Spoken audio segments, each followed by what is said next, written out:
Tompoko vavy sy tompoko lahy faly miarahabatsika rehetra manaraka an'ity chaîne ity ary ampifaliana sy ampitiavana ihany koa no anentanako ianareo rehetra mba hiabone ny chaîne tsika indrindra hanisy like ny video ary hametraka commentaire ihany koa. Androany mo isika hiresadresaka ny mikasika ny zavatra nalaza androany sy ny omaly, inona daholo mo ny zavatra mandalo teto Madagasikara na any avaratra izany na any atsimo na andrefana na antsinanana eny na teto anivonivon-tany aza. Tsy maintsy hidirantsika mo izay fa abonné aloha ny chaîne tsika.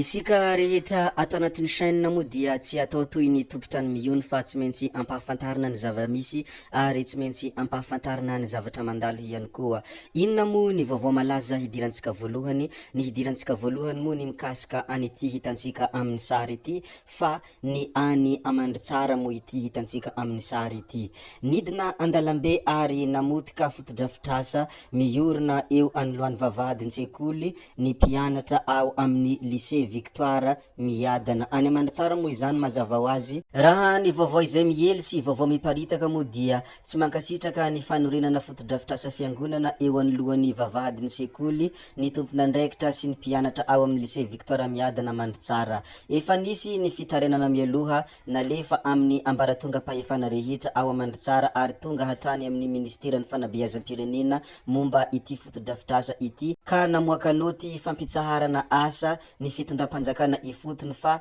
tsy norahirahiny ireo mpanorona ity fotodrafitrasa ity raha araka ny fanazavana. Ny omaly talata 13 April 2024 dia nanao hetsika ireo mpianatra nidina andalambe ary nilanja sora-baventy ka namotika io fotodrafitrasa na hoe fondation miorina eo anoloan'ny vavahady io. Araka ny hita hatreto mo dia bajaji roa manao asa fitateram-bahoaka no simba rovitra labasy nandritra ny etsika. Voalaza fa nahazo fankatoavana avy amin'ny commune ny fanorenana ity fiangonana eo anoloan'ny sekoly ity kanefa ny mpianatra mo dia mitokana hitantsika amin'ny ity sary ity ary tsy maintsy foarahantsika ihany koa mo ny mety fotohiny ity fa isika dia manaramaso ny zavatra mandalo ary tsara ihany koa ny mampafantatra isika rehetra izay mbola tsy mahafantatra ny antony ity fitokonan'ny mpianatra tany Amandritsara ity sy ny ireo proviseur. Be de be mo ny olona manome tsiny amin'ity hetsika izay ataon'ny mpianatra ity satria tokony bara hony no anaovana hetsika hoe tsy aorina fa tsy ny fiangonana nefa matoa olona ireto manao izany dia mananantony ary ny mpampianatra ao dia tsy midika hoe tsy manantsaina daholo fa tsy hanao rery-pitsikera akory ny tena manantsaina eto Madagasikara. Nohon' izany dia tsy fanomezan-tsiny mo ity fa arahantsika ihany ny tohiny ary atsika tsy afaka hitsaratsara olona fa tany ihany koa. Vaovao manaraka mo dia nampidirina amponja ny omaly riva ny candidat firaisankina Antsirabe voalohany teny Antanimora nanomboka ny omaly riva i Ramatoa Olga Ramalason rehefa avy nampanantsona teny anivon'ny Pâques na Paul anti-corruption. Teny amin'ny 17 hektara mo izany misy Pâques izany ary teny no nampanantsona ny Ramatoa Olga Ramalason. Raha araka ny fantatra izay niparitaka mo dia raha tany amin'ny 7 Amby fony izy be ny tanànan'ny commune Ambonivohitra Antsirabe no fungarina nanomboka tamin'ny tondasa anenjehana azy amin'ny vesatra abus de fonction sy ny faux en écriture publique. Izany no antony nanenjehana an'ity Ramatoa Olga Ramalason ity ary raha araka ny fantatra ihany koa dia efa samy nodimandy ireo olona tandrifina andraikitra tao amin'ny commune amin'ity raha ity ka izy no niandronany rihitra hoy ireo izay ankaiky azy. Anisan'ny raha mafana ihany koa mo izay dia tsara ihany koa ny mampafantatra isika rehetra ny zavatra mandalo koa haraka izay nolazaiko teny am-piandohana dia tsy atao toy ny tompotra ny miono ianareo rehetra izay ato anaty chaîne ato. Rehefa zay mo ny amin'ny reny izay rehetra nolazaina teo ndeha ary hidirantsika ny manaraka ndeha ary holazaintsika ny manaraka hoe inona ny zavatra mandalo ary inona ny zava-misy eto a Madagasikara. Mbola resaka izay mpianatra sy sekoly izay ihany mo ny hiresantsika dia ity zao anisan'ny zavatra izay tena malaza ihany koa. Tsy hanaiky hatramin'ny farany ny fandalovan'ny teleferika eo ambonin'ny sekoly sy ny fiangonana ny vondrony ray aman-drenin'ny mpianatra ny mpanabe ary ny solontenan'ny ekara fanahy masina eny Analamahitsy. Mbola tsy nisy ny fampiresahana natao tamin'izy ireo hatreto fa nijanona ho fampahafantarana ny fisian'ny tetikasa ihany no nataony tompon'andraikitra.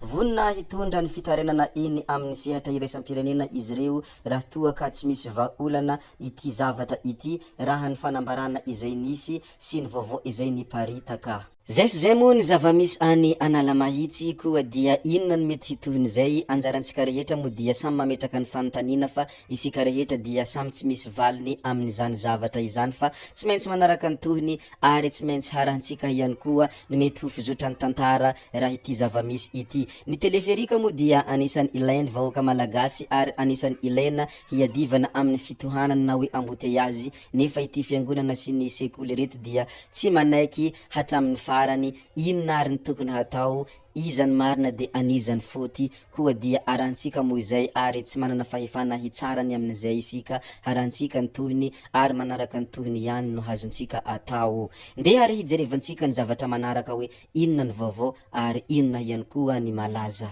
Anisan'ny zavatra voatsela ity malaza ity ary tena miparitaka ity zavatra ity fa vao mangiran-dratsy ny androany dia nanao fitokonana noho ny olany rano eny Ankatso-Be ireo mpianatra eny an-toerana tapaka noho ny izany ny lalana eny an-toerana tamin'ny iny maraina iny fa am'izao moa dia tsy hay na efa voavaha na efa nahitam-baolana fa izany ny zava-misy ka tsara ihany koa ny ampahafantarina isika rehetra ato anatin'ity chaîne ity. Raha ny tsikagitra araka ny vaovao rehetra izay nolazaina teo dia anisan'ny tena nihetsiketsika ny mpianatra tato ato ary ny mpianatra foana no voaresaka ary mitaky ny rariny mitaky amin'ny zavatra izay tsy mety amin'izy ireo mpianatra ka izany no anisan'ny malaza koa dia tsy maintsy lazaina amintsika moa izay zavatra izay koa dia andeha ary hijerevantsika ny manaraka ny vaovao manaraka mba ahafantarantsika misimisy kokoa hoe inona ny zavatra mandalo eto Madagasikara ary inona ny zava-misy ihany koa eto an-tanindrazana.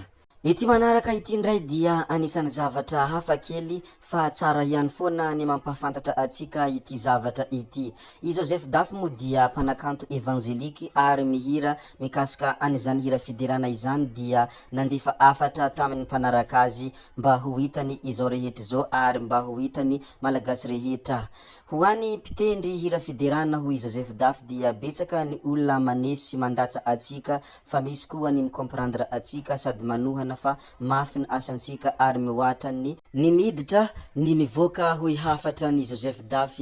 Toy ny kalitao vitsy anisa famokarana fahalalana sy ny sisa fa na zany na tsy zany nefa ho izy dia misaotra an'ireo zay manohana sy mpidera rehetra foana sady mahalala an'izany antom-pisina izany. Betsaka ny olona izay voakasiky ny fiderana zay ataonareo fa na izaho aza dia nateraka indray ara-panahy raha afatra izay nomeny Joseph Daf ary anisan'ny hafatra izay mafonja nomeny sy afatra manokana izay nomeny ho an'ireo zay mpanao hira fiderana moa ny hoe tsy mora io option io ry zalahy tsy mitovy amin'ilay manao hira tsotra tsy araka ilay lazain'olona foana fa hoe mitady tombony na mora malaza sy ny sisa. Raha izay ve tsy aleo manao zavatra hafa ry zalahy fa sady sakrifisy foana ny fiainana toy ny tokantrano asa sy ny sisa sady fandanina fa kanefa antso io dia tsy manana ary tsy mahalala afa-tsy ny fiderana ihany raha afatra izay nomeny Joseph Daf. Zay koa moa ny azontsika naroso androany tompoko vavy sy tompoko lahy koa dia